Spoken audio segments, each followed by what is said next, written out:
So, to be frank, I brought this mobile for daily use and I'm going to give a genuine review of it. Whether to buy or not, it's up to your choice. For me, let me explain in a clear way. In this video, I break down my 3-day experience with iQOO 13 and it's clear the reality doesn't match the hype in some features. But to be frank, it's the flagship experience with little downgradable features and little negligible adware stuff like that while we using this.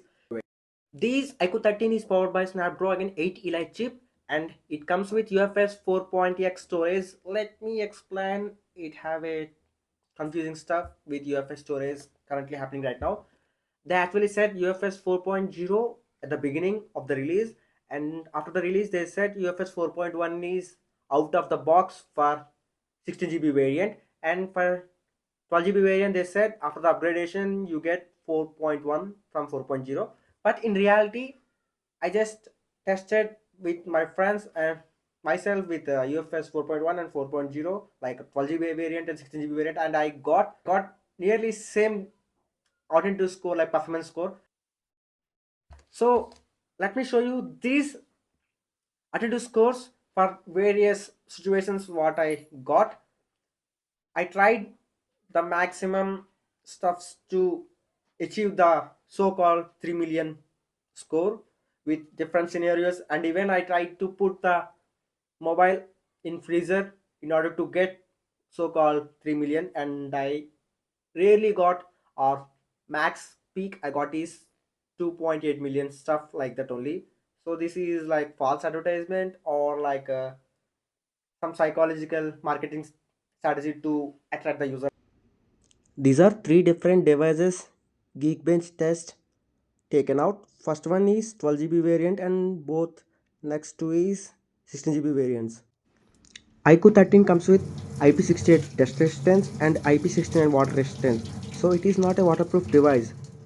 It only sustains like some sort of rainy day water spells or some sort of taking water underwater pictures, like up to 1 meter for some certain time, like 30 minutes, like that only.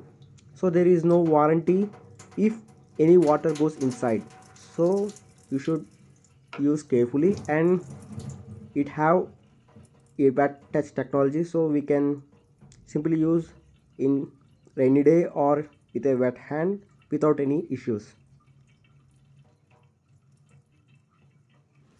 So just now I cleaned the mobile with a dry cloth. Even the charging ports are wetty too, so I just cleaned that one too. And now I try to charge my mobile with a 120-watt charger. So I can clearly see that the max wattage it takes to charge is 89, like experimentally. But when they say is 120 watt is theoretical value, so there are some fluctuations, or maybe even these charging port have some AI technology so that it adopts or adjusts its inputs or outputs to maintain the battery level good, something like that. It means that what they advertised of 120 watts is not 120 watts, it's like 90 watts, I think, in my view. So they are like advertising, false advertising, I think, in battery wise and attitude score wise, maybe. Let's come to the battery and charging stuff like that. It's provided with 6000 mAh battery in Indian variants, and it comes with 120-watt charger, just like iQOO 11, iQOO 12, what they're given. And these three chargers are same identical. I haven't seen any difference with those chargers. And to charge from 0 to 50 it takes 15 minutes for me, and 0 to 100 it takes about 28 to 30 minutes in different scenarios like that, in ceiling, under ceiling and under AC, like that. So it's a game changing, and I haven't noticed any too much heating like that when compared to my iQOO 11 and 9SE model for these iQOO variants, like that. And another most annoying thing from iQOO device after Android 13 updates from all devices is unable to disable V Appstore or uninstall it even through PC too. So what's annoying here is annoying notification and annoying like spammy or Chinese, like, see here, you can clearly see the notification, advertisements, promotions. Even I haven't agreed to its terms and conditions, it's still showing. So here you can see after installing any application, we face like this. In order to fix it, we need to clear its app data and never open it and never. We know Google Play is also playing Monoplay, and we can't decide whether what to do or not to do, but at least we should have some root permissions so that we have our own choice of using apps. iQOO 11 just improved its fingerprint sensitivity even more better, and it's placed little higher so that we can comfortably use fingerprint. Let's talk about design of this iQOO 13 device. It comes with semi-fiber like glassy stuff backside panel, and it attracts fingerprints a lot, and even the camera part is also attracting fingerprints, and it have IR blaster in camera setup. Great. So we don't have to use any pouch in order to block the air blaster, and round stuff is metallic, and it have two speakers above and below which covers greatly when we using or playing games. And camera has a lighting setup like what you know, the advertisement stuff. After iQOO 13 FunTouch OS 15, we can clearly say that there are so many improvements in editing sections of gallery. There is an AI eraser which improves a lot from previous iQOO 11 or iQOO 12 like that. You can clearly see here, and even Gemini also default as a Google Assistant, so you can use like a assistant manager like that. It's way better, but trusting on AI is likely a dangerous stuff in my view. See, the picture quality after raising is like almost perfectly great. I tried to edit 4K video of 10 GB file with this device, and it's so smooth because of Elite processor and UFS 4.1. Camera stuff is like downgradable for me. It comes with a triple 50 MP camera and a front 32 MP camera. So far it's decent, but for this price segment we expect some more like that, because we seen some great stuff in iQOO 12 and OnePlus 12 now. Also they added some more features in camera in more settings and snapshot like that. These are some sample pictures taken from iQOO 13. Here is the night ones. So the night quality picture is great, and when it comes to daytime it's also great, but it's not up to that mark what I expected.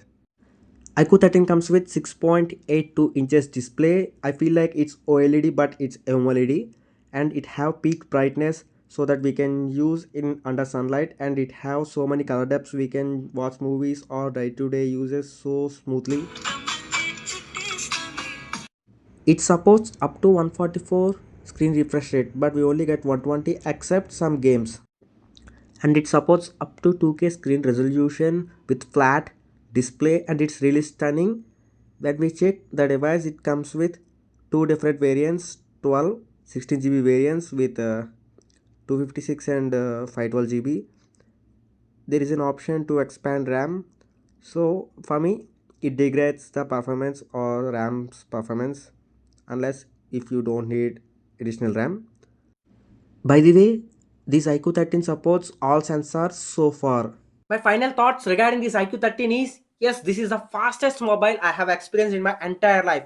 Yes, it comes with Snapdragon 8 Elite, which powered with storage 4.x, and yes, this is what everyone needs for the performance wise. And for games, yes, definitely it's best, because I haven't seen any heating issues, like too much heating issues like that, and no lags, nothing. We can use it like a charm, like a, this is the fastest ever I have experienced. And water technology, like wet water technology we can use while we swim or like in a rainy day. And display wise, yeah, it's perfect for my eyes, and refresh rate is about 144 Hz, and it, yeah, 120 max you get for day-to-day uses.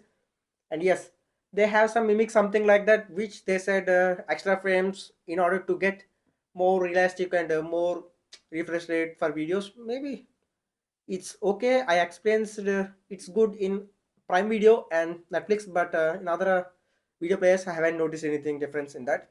Yeah, definitely the fingerprint sensor which they added at bottom little top is too fast. So It's up to you to consider it to buy or not. For me, for gamers, yes, this is best. For people who wants the camera stuff, and yep, do not take it. The quality of camera is too awkward, like too bad when compared to iQOO 12 or OnePlus 12. Maybe in order to cost cut and give it affordable prices, these 8 elite chip, they maybe reduce the camera quality in order to succeed, like launch this at affordable price. Maybe cost affecting cut like that maybe. So yeah, definitely you can try it if you not concerned about camera stuff. But if your primary goal is camera, then try iQOO 12 because it's way better. Performance wise, you haven't seen that much difference. Only you can experience these so-called attentive scores or performance wise in some scenarios. So it's up to you users. So think before you buy. For me, this one is suitable for me. I'm using it.